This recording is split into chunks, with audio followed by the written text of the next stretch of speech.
Samajwadi party खुद को पिछड़ों, दलितों और अल्पसंख्यकों की आवाज बताती है, लेकिन जमीनी स्तर पर कई ऐसे नेता भी हैं जो सालों से पार्टी के साथ खड़े हैं, संगठन में जिम्मेदारी निभा रहे हैं, लेकिन चुनावी मैदान तक नहीं पहुंच पाए। आज हम बात कर रहे हैं अंबेडकर नगर टांडा के रहने वाले समाजवादी पार्टी के जिला महासचिव मुजीब अहमद सोनू की, जो लंबे समय से पार्टी के साथ जुड़े हैं लेकिन आज तक चुनाव नहीं लड़ पाए। क्या है इसकी वजह, जानेंगे इस खास बातचीत में। अब्दुल्ला जिलानी नाम है मेरा, आप लोकमंच न्यूज देखना शुरू कर चुके हैं। बहुत बहुत शुक्रिया आपका लोकमंच न्यूज से जुड़ने के लिए मुजीब अहमद जी। सबसे पहला सवाल आपके लिए ये है कि आप लंबे समय से समाजवादी पार्टी से जुड़े हैं, संगठन में सक्रिय है, लेकिन आज तक चुनाव नहीं लड़ा, ऐसा क्यों? बहुत बहुत धन्यवाद, शुक्रिया आपका अब्दुल्ला भाई। आपने अपने स्टूडियो में मुझे दावत दी और लोकमंच के माध्यम से लोगों तक मेरी बात पहुंचाने का काम करेंगे आप जी। आपका सवाल सही है। देखिए, हम लोगों ने हमेशा 1996 से लेकर के आज तक, मेरे फादर जो है जनाब नफीस अहमद साहब, जो कि नेताजी के साथ फाउंडर मेंबर थे समाजवादी पार्टी के, उन्होंने बहुत लंबे समय तक टिकट मांगने का काम किया और पार्टी के प्रति हमेशा ईमानदार रहे और ईमानदारी से उनके बाद हम लोगों ने पूरी निष्ठा और ईमानदारी से पार्टी के साथ काम किया। अपने नेता से हम लोगों ने मांगने का काम किया, लेकिन हो सकता है नेतृत्व को कुछ लोग, यहाँ की राजनीति जो करने वाले नेता थे, उनका मैं नाम नहीं लूंगा, जनता समझ जाएगी, नेतृत्व को हमेशा गुमराह करने का काम किए कि यहाँ जो है हमारे जैसे समाज में रहने वाले लोग चुनाव नहीं जीत सकते। लेकिन मेरा अपना मानना है कि गुमराह नेतृत्व को इस तरीके से किया गया, जातीय समीकरण यहाँ उनको गलत समझाने का काम किया गया, जबकि समाज में रहने वाला आदमी किसी जात धर्म का नहीं होता है, वो समाज का काम करता है। क्या सपा में कद से ज्यादा, मेहनत से ज्यादा जातीय समीकरण तय करते हैं कि किसे टिकट मिलेगा? नहीं, समाजवादी पार्टी के मुखिया हमेशा माननीय चाहे नेताजी रहे हों, चाहे माननीय श्री अखिलेश यादव जी हों। अभी मैं लगभग अंबेडकर नगर का 6 साल से लगभग समाजवादी पार्टी का जिले का महासचिव हूँ। मैं अपने आप को जिले में संगठन में दूसरे नंबर का लीडर मानता हूँ और ये हमारी मुखिया की ही सोच है और हम लोगों की कोशिश हमेशा रहती है लोगों को मिला करके चलने का, और चलने का हम लोग काम करते हैं और आगे समाजवादी पार्टी को मजबूती दिलाने का काम करते हैं। लोगों का कहना है कि आप बुनकर समाज से नहीं आते, इसलिए आपको चुनाव लड़ने का मौका नहीं मिला। नहीं, हम बुनकर समाज से क्यों नहीं आते हैं? बुनकर आप किसको मानते हैं? हमारे ट्रांसपोर्ट चलता है, बुनकरों से हमारा जुड़ाव है। हम तो अंसारियों को मानते हैं बुनकर। नहीं, ऐसा नहीं है, ऐसा नहीं। आप यही टांडा में मिसाल ले लीजिए, सैकड़ों परिवार ऐसे हैं जो बुनाई का काम करते हैं, जो अलग कास्ट के हैं। हम अपने आप को सिर्फ माइनॉरिटी का मानते हैं और माइनॉरिटी का होना हम ये समझते हैं, अगर समीकरण पार्टी को लगेगा कि माइनॉरिटी को लड़ा करके चुनाव जिताया जा सकता है तो हम लोग लेकिन चुनाव लड़ने के लायक हैं। अक्सर देखा गया है कि यहाँ पे जो बुनकर समाज से आते हैं, अंसारी होते हैं, उनको ही टिकट दिया जाता है, चाहे वो नगर पालिका का चुनाव हो, चाहे वो अगर अजीम उल हक पहलवान जी लड़े, वो भी अंसारी ही थे। तो आप अपने आप को जातिवाद का शिकार मानते हैं कि नहीं मानते हैं? ये चीज मैं इसलिए कह सकता हूँ, मैंने पहले भी आपसे कहा कि नेतृत्व को कुछ यहाँ के लीडरशिप जो थी वो गलत गुमराह की, और गुमराह करने के बाद फिर दोबारा मैं इस बात को कह रहा हूँ, समाज में रहने वाला और समाज का काम करने वाला ही अच्छा नेतृत्व कर सकता है, ना कि जातीय आधार पर काम करने वाला आदमी। लोगों का कहना है कि अगर समाजवादी पार्टी 2027 में AIMIM को साथ लेकर नहीं चलेगी तो उसका भी वही हाल होगा जो बिहार में RJD का हुआ। कितना सही मानते हैं आप इसे? नहीं, मैं इसको बिल्कुल इत्तेफाक नहीं रखता, क्योंकि बिहार और उत्तर प्रदेश में जमीन और आसमान का अंतर है, इसको मैं मानता हूँ। और MIM पार्टी जो है, MIM के नेता, चाहे आप यहाँ के वर्करों को देख लीजिए और चाहे उनके राष्ट्रीय अध्यक्ष जी को देख लीजिए, ये कम्युनल पॉलिसी करते हैं। आज जनाब आजम खान साहब बताइए कौन सा गलत काम किया उन्होंने? इतना बड़ा विश्वविद्यालय खोलने का काम किया, उनको भारतीय जनता पार्टी जेल भेजने का काम कर रही है। और असदुद्दीन अवैसी साहब और उनके चाहे शौकत अली साहब हो, चाहे उनके जितने भी लीडर हो, जो यहाँ घूम घूम करके हिंदू मुस्लिम की भावनाओं को भड़काने का काम करते हैं, जिससे भारतीय जनता पार्टी को पूरा फायदा होता है। इसलिए MIM को हम पार्टी मानते ही नहीं, हम MIM को बीजेपी का B टीम मानते हैं। क्या एक सवाल ये है कि क्या सपा में मुस्लिम नेताओं को संगठन तक सीमित कर दिया जाता है और चुनावी टिकट में दूसरे समीकरण ज्यादा भारी पड़ते हैं? नहीं, राजनीति में संगठन ही सर्वोपरि है और माननीय श्री अखिलेश यादव जी हमारे एक एक कार्यकर्ता को सम्मान देने का काम करते हैं। ऐसा लीडर होना बहुत मुश्किल है अपने हिंदुस्तान के अंदर कि जो अपने एक एक कार्यकर्ता को चेहरे से नाम बनाम पहचानते हैं। और राष्ट्रीय अध्यक्ष जी से लोगों को मोहब्बत, मुलायम सिंह यादव जी से मोहब्बत थी, इसलिए संगठन सर्वोपरि है, उसके बाद कोई विधायक और कोई मंत्री और कोई सांसद है। 2027 का चुनाव करीब है। विधानसभा चुनाव को लेकर सपा टांडा और अंबेडकर नगर में, टांडा की बात करूंगा कि टांडा में क्या किसी मुस्लिम चेहरे को समाजवादी पार्टी इस बार टिकट देगी?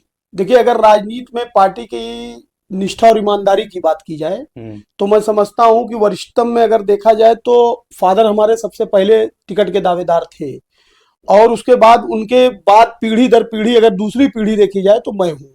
मैंने भी पिछली बार 22 में टिकट मांगने का काम किया था, लेकिन माननीय श्री राष्ट्रीय अध्यक्ष जी का यही कहना था कि पहले सरकार बनाना जरूरी है सोनू, सरकार बनाओ, उसके बाद हम सबको सेट करने का काम करेंगे। आपके हिसाब से मुस्लिम को टिकट मिलना चाहिए कि नहीं मिलना चाहिए? नहीं, अगर समीकरण के हिसाब से देखा जाए तो माइनॉरिटी का अधिकार तो बनता था। टांडा में 1 लाख से ज्यादा मुस्लिम है।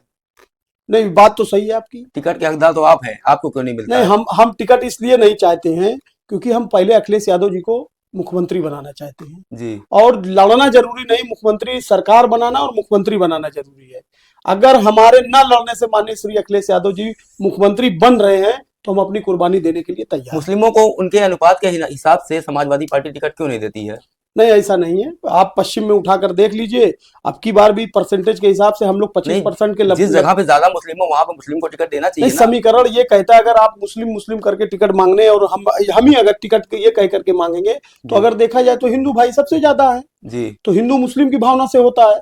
और यहाँ हमारे माननीय पूर्व विधायक जो रहे अजीमुल हक पहलवान साहब, वो 2012 में हम लोगों की मेहनत से चुनाव लड़े, और सबसे पहले देखिए ये कहने में मुझे जरा सा भी गुरेज नहीं है कि डॉक्टर मसूद साहब का टिकट काट करके उनको टिकट दिया गया था जी। और समाजवादी पार्टी के कार्यकर्ताओं नेताओं ने भरपूर मेहनत किया और उनको जितवाने का काम किया जी। उसके बाद फिर क्योंकि राजनीतिक दृष्टि बदलती रहती है लोगों की, तो इसलिए जरूरत के हिसाब से 2022 में माननीय श्री राम मूर्ति वर्मा जी हमारे यहाँ एमएलए टांडा से हुए और हम लोगों ने अपने, क्योंकि उस समय भी मैं महासचिव था जब 22 में चुनाव हम लोग जीते हैं और 5 की 5 सीट पर समाजवादी पार्टी का कब्जा हुआ और अभी तक के इतिहास में जब से समाजवादी पार्टी बनी है 35,000 वोट से चुनाव जीतने वाला अगर कोई नेता है तो वो राम मूर्ति वर्मा।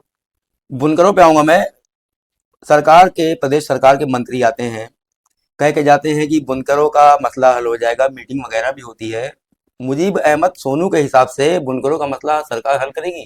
देखिए, जिस सरकार ने उजाड़ा है वो कैसे बसाएगी, ये बात तो मैं जनता से बार बार कहता हूँ कि आप लोग वो जो आए थे दानिश आजाद साहब, उन्होंने जितनी चीजें यहाँ करी हैं और जिन लोगों ने उनको बुला करके यहाँ स्वागत कराया, मैं ये समझता हूँ कि टांडा की आवाम को बेवकूफ बनाने का उन्होंने काम किया और एक भी काम भारतीय जनता पार्टी बुनकर समाज के लिए नहीं कर सकती है। ये इस बात का मैं चैलेंज आपके माध्यम से करता हूँ। अगर समाजवादी पार्टी 2027 में चुनाव जीतती है और अखिलेश यादव मुख्यमंत्री बन जाते हैं तो बुनकरों के लिए 3 प्राथमिकताएं क्या होंगी समाजवादी पार्टी की? देखिए, सबसे पहले तो मैं आपको इस स्टूडियो के आपके माध्यम से जनता को बताना चाहता हूँ, मैं स्वयं माननीय श्री अखिलेश यादव जी से मैंने ये जिक्र जब किया कि साहब जो है बुनकर समाज, तो बुनकर समाज सिर्फ टांडा में ही नहीं है, बुनकर समाज उत्तर प्रदेश के विभिन्न जिलों में भी है और दिन ब दिन लोग राष्ट्रीय अध्यक्ष जी को अपनी बातें बताने का भी काम करते हैं और यहाँ के बुनकर नेता भी जाते हैं तो बताने का काम करते हैं। मैं एज समाजवादी पार्टी जिला महासचिव होने के नाते मैंने ऐसे ही कई मौकों पर राष्ट्रीय अध्यक्ष जी से कहा, तो आप यकीन मानिए राष्ट्रीय अध्यक्ष जी का जो शब्द था कि बुनकर समाज हमको निस्वार्थ वोटिंग करता है। हम बुनकर समाज को सरकार बनते ही नेताजी ने जो फैसिलिटी देने का काम किया था उससे अधिक जो बुनकर समाज हमसे चाहेगा हम देने का काम करेंगे। अब बुनकर समाज ये तय करेगा कि उनको क्या क्या चाहिए। मैं नगर पालिका पे आऊंगा। आपने राम मूर्ति वर्मा की बात की, उनसे अच्छा कोई नेता नहीं है, लेकिन टांडा में नगर पालिका में सिर्फ अंसारी या बुनकर समाज के लोगों को ही टिकट क्यों दिया जाता है? नहीं, वो उसमें ये है कि जब आरक्षण जो है लागू होता है तो आरक्षण में बैकवर्ड पिछड़ा आरक्षण आता है। जनरल नहीं आया, जनरल आया होता तो मैंने स्वयं भी टिकट मांगा था। पार्टी ने मुझको आश्वासन भी दिया था कि, और माननीय विधायक जी ने भी मुझसे कहा था कि अगर सामान्य सीट रहेगी तो पहली कोशिश हमारी रहेगी कि आपको ही चुनाव लड़ाया जाएगा क्योंकि आप जनता के बीच में रहने वाले लीडर हैं। तो मैं अपने आप को वर्कर मानता हूं पार्टी का और माननीय नेताओं का सम्मान करता हूं और पिछड़ा वर्ग होने के नाते सीट को तो हमारे समाज में यहाँ बुनकर समाज के नेता, क्योंकि नेतागिरी जो करता है वो लड़ना भी चाहता है, तो उसी में से किसी ना किसी को चुनाव लड़ने का काम किया गया। क्या आपको कभी ये कहा गया कि आप संगठन संभालिए, चुनाव कोई और लड़ेगा? नहीं, हमारी 22 में राष्ट्रीय अध्यक्ष जी से मुलाकात हुई थी और यहाँ से 10 लोगों ने टिकट मांगने का काम किया था, जिसमें हमारे यादव समाज, वर्मा समाज और मुस्लिम समाज के हर जात के लोगों ने, जिसे जो हमारे साथी छोड़कर कुछ लोग पार्टी चले गए, दूसरे दल से लड़े, हार भी गए चुनाव। सब लोग एक कमरे में हम लोग बैठे थे, लेकिन ये कहने में मुझे जरा सा भी गुरेज नहीं है अब्दुल्ला भाई कि सामंजस्य यहाँ के अपने नेताओं में किसी में नहीं था, और राष्ट्रीय अध्यक्ष जी को अपना निर्णय लेना पड़ा, और राष्ट्रीय अध्यक्ष जी ने जो निर्णय लिया वो बहुत सराहनीय रहा, और राष्ट्रीय अध्यक्ष जी ने लीडर दिया हम लोगों को, ना कि लोडर दिया। राम मूर्ति वर्मा जी को जो 22 में दिया, उन्होंने लीडर दिया। राम मूर्ति वर्मा जी लीडर है और बहुत पुराने हम लोगों के संगठन से लेकर के सरकार चलाने वाले नेता हैं, इसलिए वो अच्छी बुरी चीजें जानते हैं। टांडा की आवाम तो खुश नहीं है उनसे, लेकिन नहीं, ये ऐसा है, ये इस बात को मैं इसलिए खंडन करता हूं क्योंकि जो लोग उनको लाइक नहीं करते हैं वो कभी आपसे मिलकर भी उनकी तारीफ नहीं कर सकते, लेकिन जिन लोगों के लिए उन्होंने काम किया है भाई, वो विपक्ष में है, विधायक हैं, लेकिन जिस लायक हैं, जिसे आपने कहा कि समाजवादी पार्टी की बहुत लोकप्रियता है पूरे अम्बेडकर नगर जिले में या टांडा में, लेकिन यही समाजवादी पार्टी जब एजाज इंजीनियर को टिकट देती है तो उन्हें जो है जनता द्वारा हार का सामना करना, जनता उन्हें हरा देती है, किसी निर्दल को चुनाव जिता देती है, समाजवादी पार्टी का प्रदर्शन खराब हो जाता, क्यों? देखिए ऐसा है जनाब, एजाज इंजीनियर साहब को जो चुनाव पार्टी ने टिकट दिया, ये सही है कि वो टिकट मांग रहे थे, लेकिन वो कभी यहाँ टांडा में रहे नहीं, हमेशा जामिया मिल्लिया पे वहाँ पढ़ने में रहे, पढ़ाई किए, उसके बाद बाहर अपना कारोबार किए। हाँ, पार्टी से वो जुड़े हैं, इसमें कोई दो राय नहीं, उनके अच्छे लोगों से संबंध भी हैं और मैं उनको भली भांति जानता पहचानता, हम लोग जानते पहचानते, लेकिन जनता में उनकी पकड़ नहीं थी, क्योंकि जहां हम लोग सभा वगैरह करने जाते थे तो वहीं ये क्लियर होता था कि एजाज भाई को कोई जानता नहीं है बहुत ज्यादा। एजाज भाई कुछ दिन टांडा में रहे, काम करें, उसके बाद चुनाव लड़ने की बात करें। यह है राष्ट्रीय अध्यक्ष जी का निर्देश था और हम लोगों ने पूरी निष्ठा और ईमानदारी से उनको चुनाव लड़ाने का काम किया, इसलिए जो है वो कमियां जो भी रही वो प्रत्याशी के नाते चुनाव हम लोग हार गए। टांडा विधानसभा सीट से बहुत से दावेदार हैं जो काफी मेहनत कर रहे हैं, मैं नाम नहीं लूंगा, क्या तो वो चाहते हैं कि उन्हें टिकट मिल जाए, आपको क्या लगता है कि टिकट मिलेगा? देखिए आपका सवाल बिल्कुल जायज है जी, मेहनत करना किसी को मना नहीं किया गया है, लेकिन मेहनत किस टाइप की है जी, ये देखने की चीज है जी। सिर्फ दावत खाना जी, मिट्टी में जाना ये मेहनत नहीं है, और पार्टी के लिए कोई काम ना करना। जैसे मैं पार्टी का झंडा लगा के टहलूं और पार्टी के लिए कोई काम ही ना करूं, मैं सिर्फ अब्दुल्ला भाई के यहाँ और समीउल्लाह भाई के यहाँ और पंकज यादव के यहाँ और फलाने के यहाँ सिर्फ मिट्टी मंजिल में जाऊं, तो वो चुनाव लड़ने की परिभाषा मैं समझता हूं वो नहीं मानी जाती है। और रही बात नेतृत्व की, देखिए विधायक का चुनाव जो है, विधानसभा का चुनाव अब्दुल्ला भाई बहुत बड़ा चुनाव है। विधानसभा चुनाव आप जीत कर तो चले जाएंगे, लेकिन आपको करना क्या ये भी आपको पता होना चाहिए। इसलिए मैं समझता हूं कि हम भी, चाहे उसमें हम भी हो, अगर जनता को ये लगता है कि सोनू जो है उस लायक हैं तो सोनू के बारे में वो चर्चा करेगी। जो आदमी कभी किसी ना अधिकारी से बात कर रहा हो, ना किसी जनहित में किसी के साथ खड़ा हो रहा हो, किसी के सुख दुख में खड़ा नहीं हो रहा है उस टाइप से, तो वो चुनाव लड़ने की बात क्यों सोच रहा है, वो चाहे मैं हूं चाहे कोई हो। तो ये थे सपा के जिला महासचिव मुजीब अहमद सोनू। सवाल सिर्फ एक नेता का नहीं है, बल्कि उस राजनीति का भी है जहां संगठन, जाति समीकरण और चुनावी गणित तीनों साथ चलते हैं। 2027 में सपा इन समीकरणों को कैसे साधेगी, ये देखने वाली बात होगी। इस वीडियो में फिलहाल इतना ही। आप देख रहे थे लोकमंच न्यूज़। शुक्रिया।